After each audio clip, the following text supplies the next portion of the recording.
Hey, Chris, Liege Games, baby! How do you know what games are on crowdfunding each week, right? You just log on to Facebook and see what Facebook groups have sold banner ads for them. Right? Right? Changes like every couple days. It's like I'm part of a couple of these Facebook groups and it's like, oh, new banner. Oh, new campaign must have paid for some sponsorship there. Um Got plenty of space. Um Anyway, always as a side tangent on that side of things, though, since we're going to talk about Facebook, like some of those groups, man, engagement, trying to engage some of the crowd on there, so forced sometimes. Anyway, don't look at my video for last week from the upcoming crowdfunding campaign video where we did the new over under, by the way, because I may or may not be striking out on almost every single one. Although I will say tomorrow's video, 23,000. Come on. I'm going to be like 1 for 5. Okay. For those of you keeping track at home, because a couple of you are. Sorry. Okay. Let's get into this week's little bit of everything. Nothing like huge, but a couple of some vague interest, I know, for a lot of people. So we'll talk about that. And, also, if you missed it, the little CMON tease from Quackalope and Board Game Co. The little...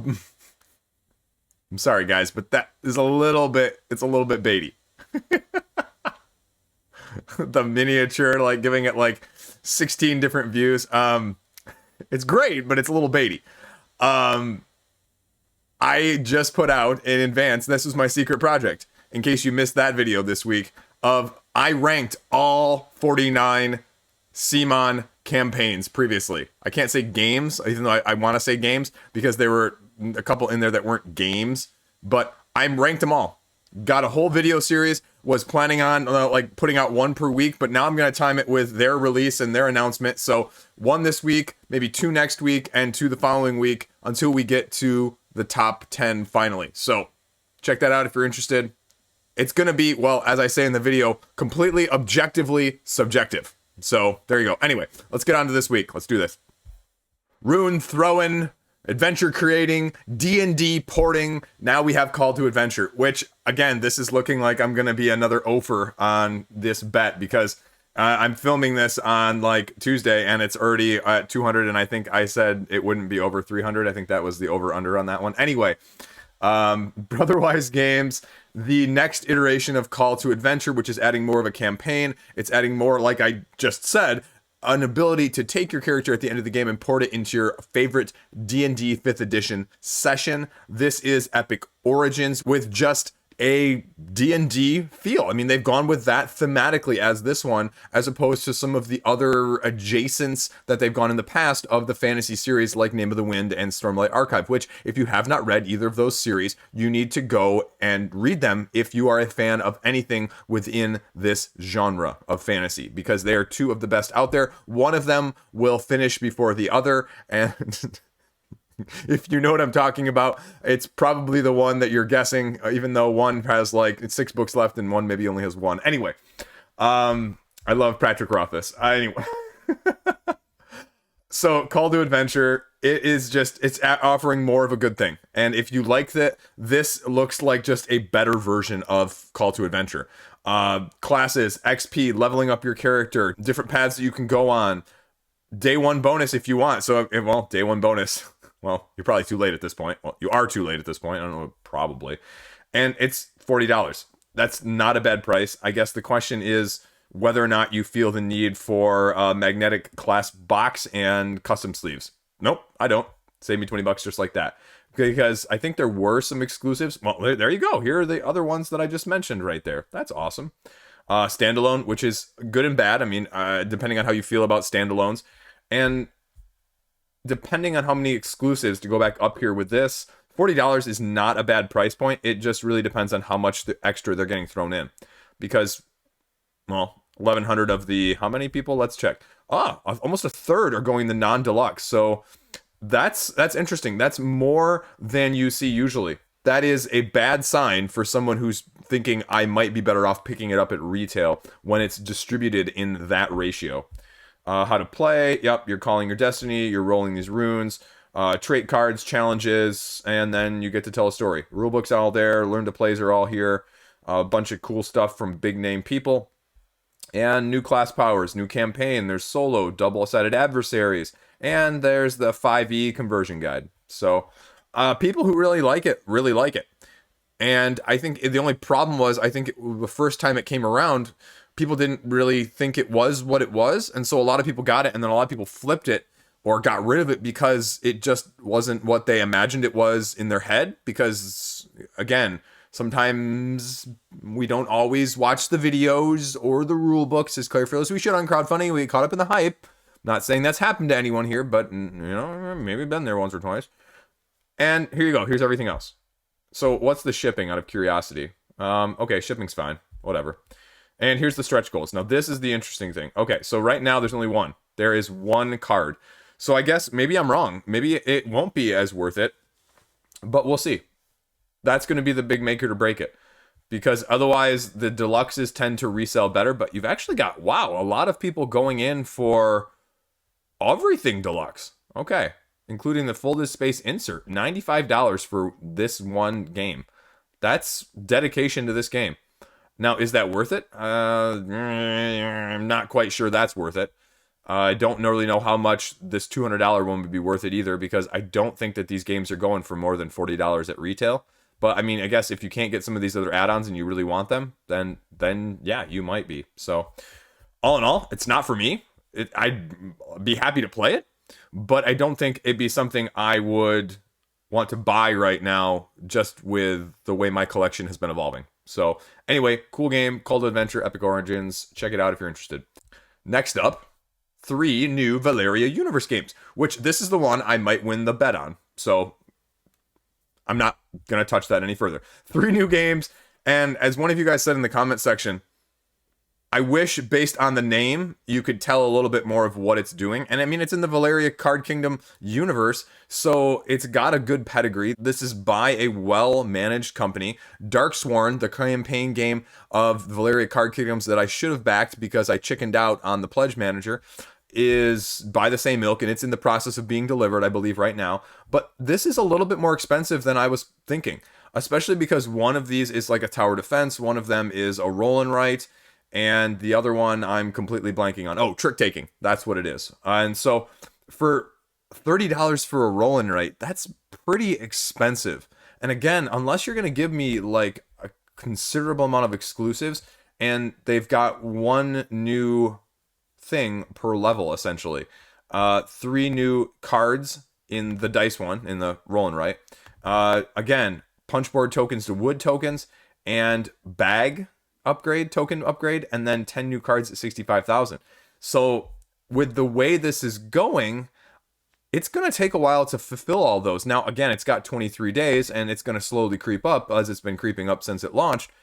But again, this is interesting because I guess the only saving grace of it from a price point standpoint is that you're getting the expansion. So now that I see that you're getting this Dice Kingdoms expansion winter themed player pads, but is that actually an expansion? Like, is it changing the pad itself, I guess? So I guess it is an expansion. It's sort of like Cartographers giving you a different map setup on Cartographers, which, again, I guess is worth it then for a $30 price point if you're going to get the mini expansion.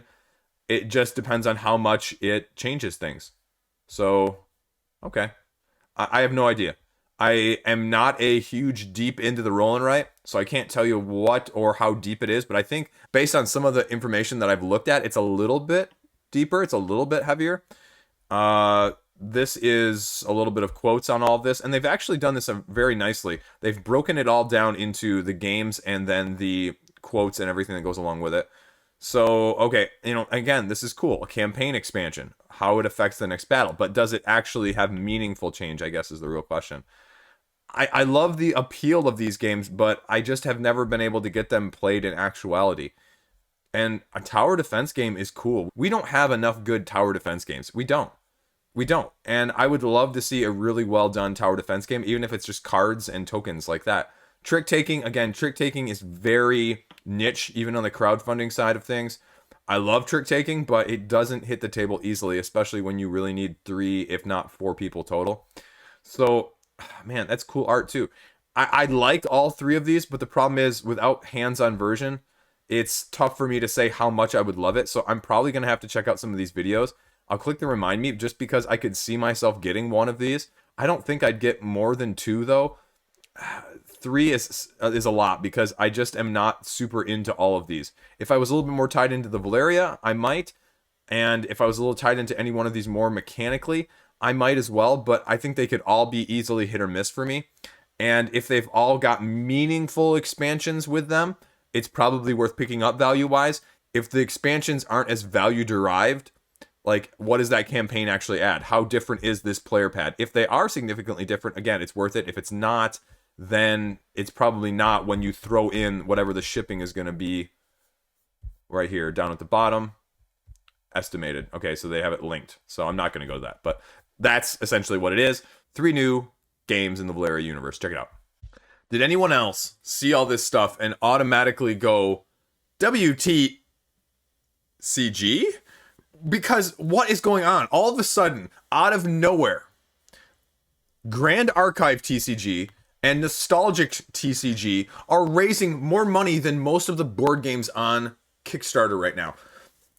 Are people that enamored? I made a whole video talking about Nostalgix the other night. And so eventually I'm going to maybe even have it out before this. I don't really know. Or maybe I'll even release it at the same time. Like, what is going on with the TCG? Are people that into collecting and they think that these are going to be worth that much from a collection standpoint? Because TCGs are TCGs. They're money grabs most of the time. It is sort of an antiquated system that has sort of fallen out of favor, even a little bit on the Magic the Gathering side of things. Not as much. Is it being propped up by Pokemon? Like, people seeing, like, Pokemon scalpers on the secondary market, buying up all the Pokemon cards and selling them for insane prices? Is that what's propping both of these up to be, you know, with 2 months of a campaign, raised $1.25 million between them within 4 days? That's insane. I don't even know what to say about this stuff. I looked at Nostalgix, but they've got like a 0 day and, you know, a first edition, and then they're sold out of the booster box cases, and, like, I don't know. Are people buying these because they want to play them, because they think they're cool, because they think they're going to be the next Flesh and Blood that's actually going to have traction and hold up to the likes of the Yu-Gi-Oh!, the Pokemon, and, you know, the godfather of them all, Magic the Gathering? Or are they buying them because they're like, oh, well, FOMO, and these prices are going to get jacked up, and then people are going to want them as a, like, maybe? But also, this is pretty risky, right? That these cards end up going nowhere, and it ends up like being the other 374 TCGs that have gone on crowdfunding before, most of them not funding, and the ones that do, you can't really remember any of their names offhand, can you? I can't. Again, it looks cool. The concept is interesting, but it's, you know, it's going for collectability, right? Artist signature, exclusive extended art frames, 1 in 360. So if you get that, well, I mean, the thing is, if this never reaches wide distribution, if this doesn't ever reach wide want, it doesn't matter. I mean, that's what happened with Flesh and Blood, right? Flesh and Blood became super wanted and super grassroots, but it was also a really good game. And the question is this or Nostalgix going to mimic that? Because look at these prices. 1 starter kit. Now, the other starter kit for $30, it doesn't even get you playing. $30 is like one person's. So $40, $10 early bird from that side of things, which is, again, insane. $10 difference. And then now we get all to these super high gear ones. $10,000. One person. 10 promos, 72 first edition. First edition, because edition's going to matter.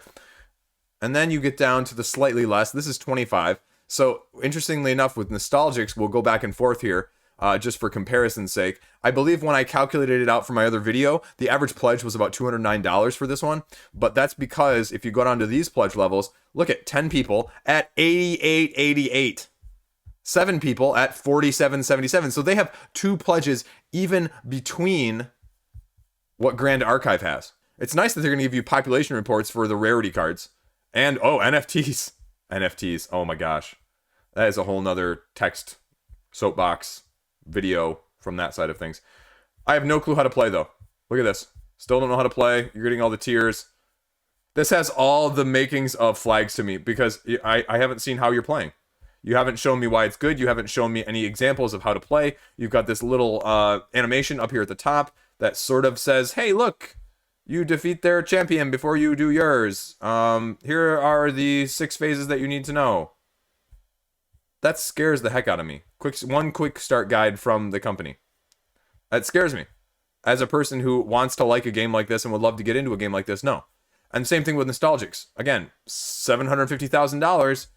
And they even say here at the top, I think I caught it in my video, we are unable to edit the booster box hero tier, but that is day 0. If not labeled as first edition, it is day 0. And as up here, we broke every TCG record. Extremely limited print run for collectors. So again, is it really worth a whole lot if no one wants to collect it besides the people that are backing it on here? Is it really appreciated in value? I don't know. And they've got some stretch goals here. They've blown through some play mats and a few extra cards.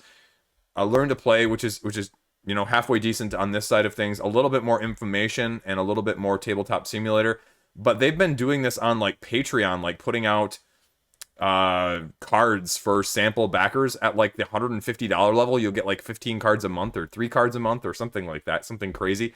And when I checked their Patreon, it was not this. It was $50,000, but they're getting $50,000 from Patreon for like 350 people. Again, averaging huge, massive amounts of people looking for these collectors run cards that no one's ever heard of. So I clearly there's a market. Clearly people have the money to burn on the TCG side of things. And clearly these guys have a pedigree because they've got some background. At least this one really speaks to the background of what they've done TCG wise in other games. But I mean, this is insane money.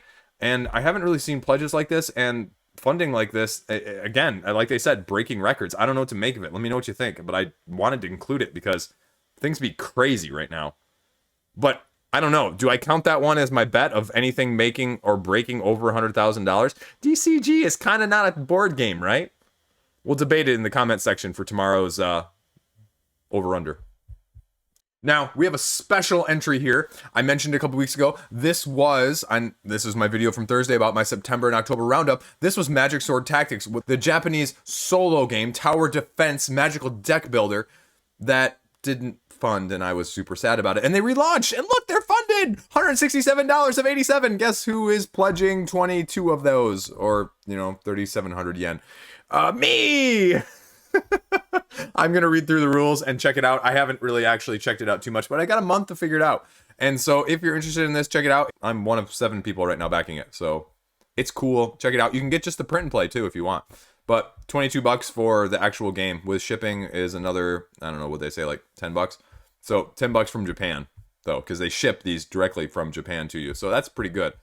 Tower defense, I have no idea. I haven't read it through too much, but I'm interested. And I think it's really cool, and I like talking about it, so I think you guys should check it out, and I think you guys should support stuff like this, because this is indie stuff, and it doesn't get made if nobody funds it. And this is why you do crowdfunding in the first place.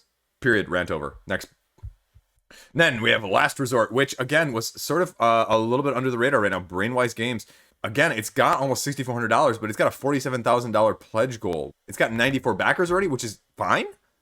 And you're building a hotel in space, and you're putting out these adverts, and if your adverts crisscross or match, then bad stuff happens, but you want to be attracting tourists, not get tourists jetted out into space and lose them by not being able to attract them or keep them at the place you want within your hotel. And you just got to do it better than the other hotels, right? Again, the aesthetic is not... I don't know. I'm not a huge fan of this aesthetic on the board. This does not look super pull me in from that side of things. And that's just me, again. So I'm a little crazy on that side of things. You're competing for customers. Don't inject them into space. Avert disaster and get rich. A little bit of video stuff here. Okay, what you're getting. Free promo tile. Okay, free promo tile. Expansion. Now, is that included or is that extra? Nope, looks like it's going to be extra for, what is that, $66 versus 47, so $18 extra. Okay, that's not horrible. And then a little bit of everything deluxeified is another $36. So again, it's a little bit more expensive. Drafting, victory, read the rules. I don't know. This just, it doesn't appeal to me. I could be completely wrong on this. and it's got a high funding goal. Again, is it going up at the wrong time in the lull between Halloween and Thanksgiving? Because this is kind of a dead zone right now. And I mean, the next 2 weeks after this are going to be picking up, or 2.5 weeks after this are going to be picking up considerably, but it's going up against some tough competition in terms of people already being tapped out. You know, other big campaigns finishing, other big campaigns, you know, a couple coming up before the end of the month. So we'll see where it goes. But Last Resort Space Hotel Simulator. Check it out. Next up, we have Esopya. I'm pronouncing that wrong. You know, guys know me. I pronounce everything wrong. It's actually doing a lot better than I thought. It's actually gotten a lot more in the last 2 or 3 days. But it still had this really, really high funding goal of $80,000 essentially when it launched. And it's got 11, which is great as a tactical board game with cards. Along the lines of Arakan Wars, Summoner Wars, that sort of thing. And again, for not having a whole lot of hype and looking as nice as it does, it's doing pretty well. But the problem when you've got $80,000 funding goal and you're going up against stuff like I just said with Last Resort, this is tough. Again, this is a tough market. So I don't know. All your different card types. Okay, you know, the question with something like this is, what makes me want to get it now? What makes this different from those other games that I just mentioned, right? Game modes, okay, 1 versus 1. These are almost 1 versus 1 exclusives for me. 2 versus 2, you're going to need 2 boxes or the deluxe. Solo co-op, okay, that's fine. Solo match, how the cards move. So it gives you just a quick example of how things are being attacked and what's in the box. But I mean, if you're going to market a game like this, the biggest question you have to be able to present to people is, why should I buy your product? And specifically in a niche as small as this on the tabletop scene, you have to know your audience. You have to know your competitors too, in terms of what else is out there that's similar. Like, and focus on why people should get yours over something else. Like, can we get Summoner Wars from Plaid Hat Games, the second edition version, which is immensely popular, but also well tested and well acclaimed already, for $40 ish shipped? Why would I go ahead and get, what is this, $62 for a starter kit of a game that isn't necessarily potentially as good and without a pedigree? Like, what makes it stand out? What makes it different? Deluxe Early Bird for $113. I mean, that's a lot of investment for a game like this with a big unknown for a company that doesn't have any games out beforehand. I mean, a lot of deluxe stuff there that doesn't really seem super useful that I would be interested in. Again, I could pass on some of that stuff. And again, the unlocked stretch goals here are going to be the, you know, enticer, and you've got them well behind all these super high funding goals, which again is fine. I understand that, but that's a lot. And I think this is going in an interesting direction, but it's also, it doesn't look like it's necessarily done as much market research in terms of competitors and those things that I mentioned. So I just don't know what to make of it. Now, again, we get down to the bottom here, and you've got some of the big names putting stuff out, and I guess that's more than I was expecting. So they've clearly looked into from that side of things, but I see nothing on the page in terms of like wording, in terms of why, in terms of how these mechanisms actually work. Again, this is a massive page with almost too much information on it in terms of figuring stuff out, in terms of what makes this unique. You've got a lot of cool looking stuff, but I need substance. I need substance over quantity. And that is probably the biggest hesitation, not only from me. If I'm saying it, other people are saying it too. But there's Esopya. Next up, we have Empower Empathy, the kids game where you are going through one of the many scenarios, utilizing different emotions and trying to get kids to guess what emotion is being emulated there. So, and you're doing it through the good guys moving around and combating the bad guys. I think if they end in the same spot, if I remember. Cooperative, you're trying to make them guess. Like I said, you get a couple guesses at what is actually going on. And it's just a spin and move sort of game. So, again, check it out if you're interested. I just worry about the niche. I mean, this is too young for my kids. But by the time they are able to play this, I have a feeling I'm going to want to play something else with them by the time they can understand it. So it's sort of in this weird in-between of ages and maturity that I'm clearly not the target audience for. But I want to at least give it a shout out. And I mean, it's over a quarter of the way. So check it out if you're interested. One last one here. And again, one of my personal favorites that I love seeing. Another Japanese themed one, and I have seen this one for the Japanophiles that look in those games all the time. American Bookshop is one that people have really enjoyed, and it's a trick-taking game. And the other one being Cinderella's Dance, which I'm not familiar with whatsoever, but as it really just launched within the last 24 hours of me filming this, it's already got $10,000, folks. On one of these Japanese games for $10,000 in under 24 hours, that's really impressive, which usually means you should have your eye on it. Now, again, I know I've said trick-taking games are not for everybody. They're hard for me. I enjoy trick-taking games. Euchre is one of my favorite games of all time. Like, I grew up playing Euchre all the time on vacations. Even Hearts, for example. I like Spades, but it's the lesser of the three. But this is impressive. And so what are you actually doing in both of these? Because these are book-based games out of this book shop. You have one game, as they say here, requested by many people, and the other one is a trick-taking game that's only 2 players that uses 21 cards. Okay, that's really cool. Master of the trick-taking games, from Oink Games as well. Ghost of Christmas, if you're familiar with that one. That one is the retheme of, what's it called? I'll remember it later, but it's the one that I actually backed because I have the original version as well from Board Game Tables. Let's just check the price point here for a second without getting into it too much. $14, $21, and $29 early bird for both of them, which is 11 days to go. This is how you do an early bird, folks. 11 days of an early bird. And 300 of them are still available. So again, that's impressive. What are the higher level ones though? The non-early bird, and one person getting 12 of them from a retailer. Okay. So what are you doing here? What else do we need to know? 3 to 5 players.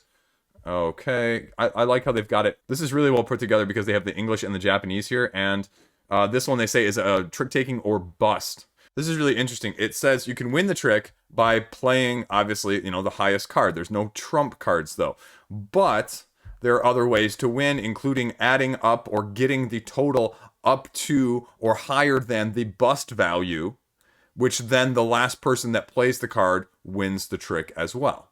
Then the other interesting thing is not everybody is going to have played as many cards as can be played. And so if you have cards left over in your hand, you can choose them to keep them, or you can choose them just to be discarded, whether or not you want to include them in figuring out your points. So Cinderella's Dance, another 2-player game.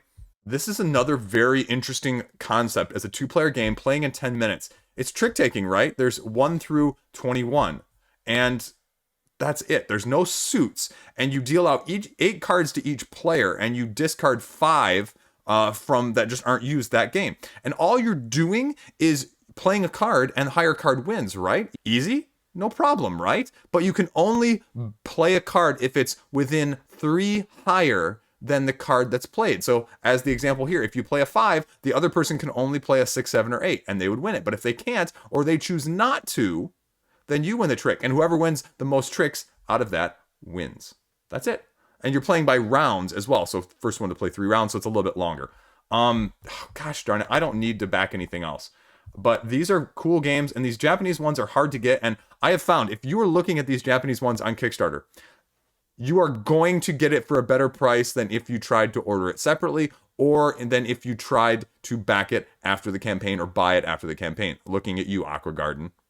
That's just the case. So if you have any interest in whatsoever, you need to be checking this out during the campaign. That's why I'm going to back it. It's going to fund any minute here in the next, 12 hours or so. So it's going to go, there you go.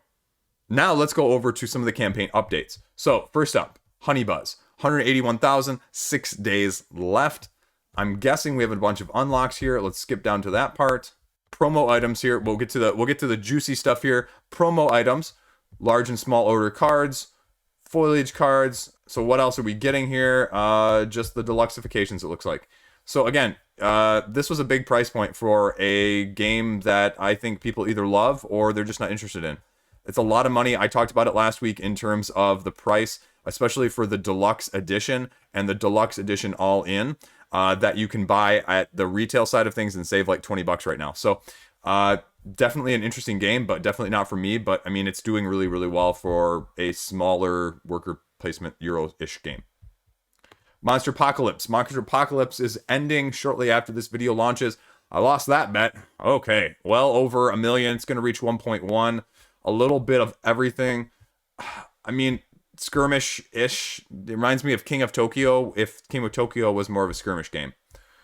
So I guess there's a bunch of add-ons, a bunch of stretch goals, and I guess these are just a lot of stuff. They must have 2 different factions that are battling back and forth, so you've got the blue and the red. So a little bit of everything. Wow, there's a lot of stretch goals here. So is that all included in the... Let's see, where are these all included here? Now, some of these, you'll notice, are alt sculpts. So that's a little bit less endearing, and this one's only during the Kickstarter campaign. Okay, so they're just labeling it differently. They're sneaking that in there. Only for Monster Mashup expansion, only for Drake Uprising expansion. So they've gone the CMON route, which is sort of irritating when you pledge lock some of the content with some of these expansions, because this is a freaking ton. Holy cow, no wonder they broke 1 million. They're selling $500 pledges. That's insane. 3, 6, 9 expansions plus 2 map packs. 9 expansions plus 2 map packs. They are out CMONing CMON.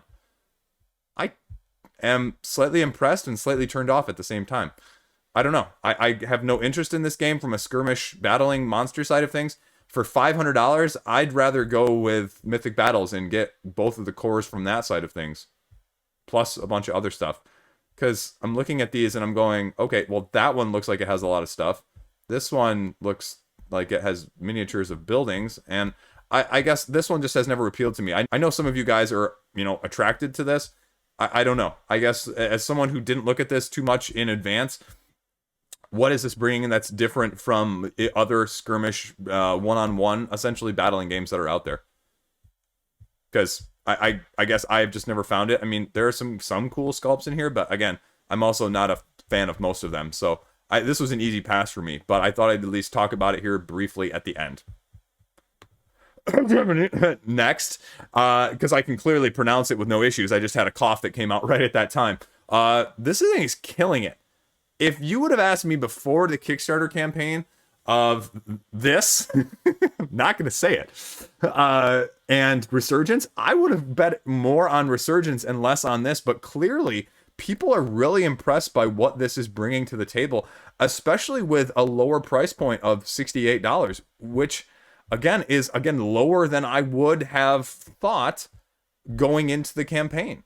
And that's it. I mean, there's a 72-hour early bird, but it's still not stopping people from getting in because you still have 1,500 people as the non-early bird, of split mind with those nowadays. Do it like the Japanese project, make it 12 days. I have no idea. I mean, they're getting some good quotes out there from all the big guys, and it's a class versus class versus class. I don't know much about the campaign beyond that. Again, this is a little bit too heavy for me. And okay, so what do we got here? We have a mini expansion. Is that the thing that's the early bird? Let's check. I'm curious. Or is it just price? Mini event expansion. Okay. So yeah, it's a $8. They did more of the Awakened Realms, essentially, with the early bird. So stretch goals, stuff. I mean, they've got some upgrades, stuff. A little bit of everything then. So, I mean, again, it's cool. Why back now? There you go.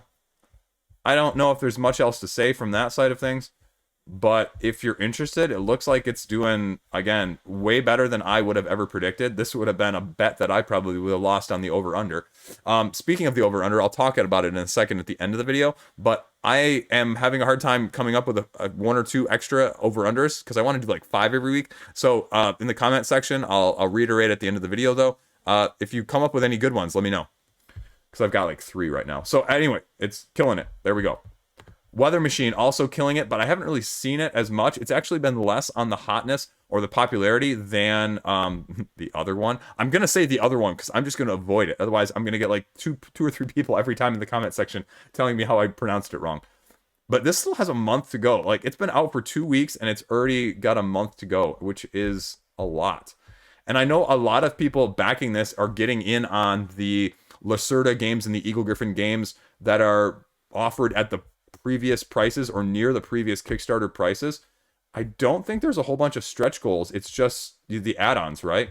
And you're just getting it at a better price. I don't think there's a whole lot else. It's not. Yeah, there's not. So, that's maybe why it hasn't been as hot. But I like the transparency of, okay, this is just what you're going to get. Oh, I guess they've got a little stretch goals here. The solo mode is going to be, it looks like it has a little Kickstarter exclusive thing. Stretch goals, so you're getting a few objectives. So not a ton of stretch goals.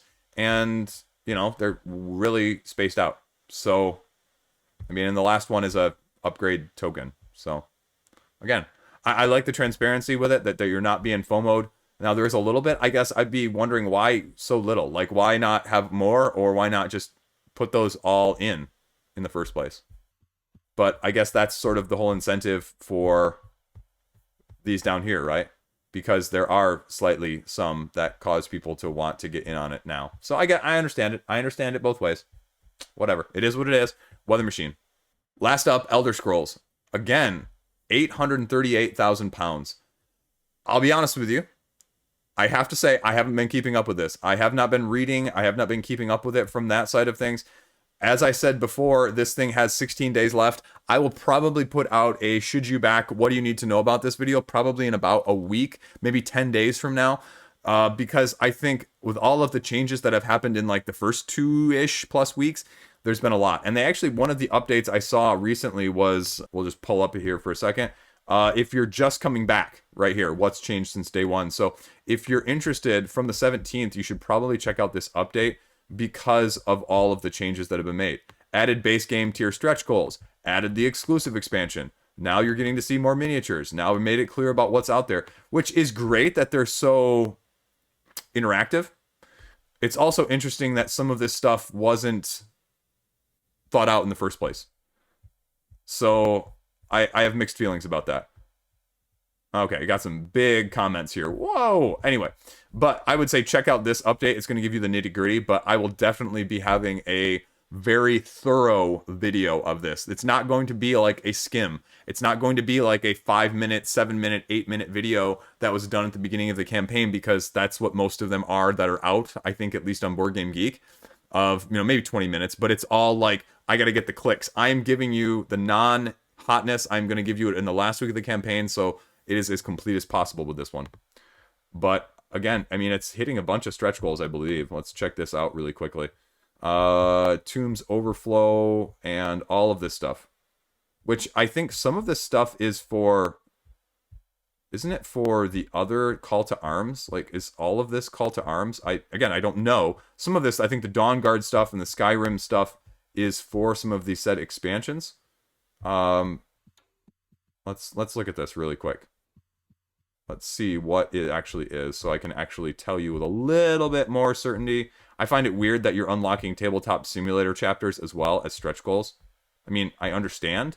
Like, okay, guys, we'll have more for you so that you can see what it is during the campaign and after the campaign and make sure it's right for you. But that's still a little bit weird. Okay, let's check out Skyrim Adversaries. So is this for the expansion? A print version will be included in the miniatures upgrade. Part of the deluxe tier, available as an add-on. So, content locking with the miniatures upgrade. Not a big fan of that. We'll talk about that more later. The other thing that worries me about this, just as a brief side note, will design. We will design. We will design. You hearing that? The tense there matters. Wording matters. It means it's not designed, which always worries me from a balance standpoint. If you're coming into a campaign like this, as much as I hate fake stretch goals, it also means they've been, hopefully, somewhat tested and designed in the first place. And it kind of scares me that some of this hasn't, because if it hasn't, then it also might not be as well thought out or balanced with the other stuff that maybe has been pre-designed. So I'm not sure how many of these others are pre-designed or not, but again, I'll break that down later. But there you go, a little brief update on Skyrim. Okay, that's it. That's this week. A little bit shorter video than usual. As I said in the very end there, when I was talking about one of the other update campaign mentions, we're going to do the over-under again tomorrow. So I'm going to open it up to you guys in the comment section or in email, whatever you guys want. I don't care. Send me suggestions for the over-under. I've got like 3 good ones right now, and I'm hemming and hawing between a couple others, but it's a little bit of a tougher week because, spoilers, there's not as much stuff launching tomorrow, and there's not as much stuff ending, so I'm just, I'm grasping at a little bit of straws. Not too bad, but you know what? Open it up to viewers. Open it up to you guys. What do you want to do in the over-under? Give me suggestions. you know? So that I'm just not, like also picking them and then getting to, cherry pick. But let me know what you think. I'm all for that. If you missed it, CMON video a couple days ago. If you missed it, CMON video coming next week. It's going to be, and I heard you. Yes, I won't make it clickbaity. I will put all of them in the video description so you can skim through to the one you want. But I will also ask you to watch it in the first place. I mean, it's sort of this weird content creation side of things. Like, I want you to watch it, and if I actually don't put it in there, it's going to force you to watch it. But then people are like, well, I'm not going to watch it just because you didn't put it in there. And then I've got people that are going, well, I'm not going to watch it because I can see the list and I don't really want to hear you talk about things. And I'm going, okay, great. Whatever. So I'm going to put it in there just so that there's, you can just go and click at your own will and watch whatever you want to watch. But as always, the best thing you can do is just watch. So there you go.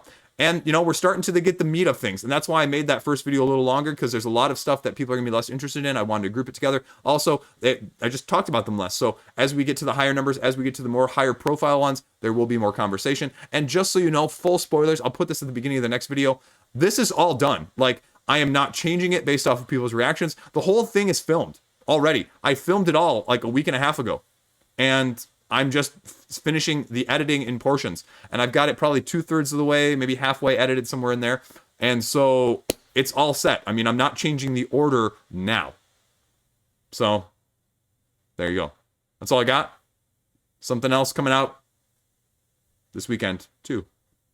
So a little bit of a top 10-ish in a different way. Maybe Sunday or Monday. But you'll like it. You'll like it. Trust me. That's all I got. I'm done. I'm done. Peace out. Stay classy, of course. And have a great weekend. I almost forgot that, so didn't want to. Now we're done. Are we? Is there going to be something else hidden here at the end?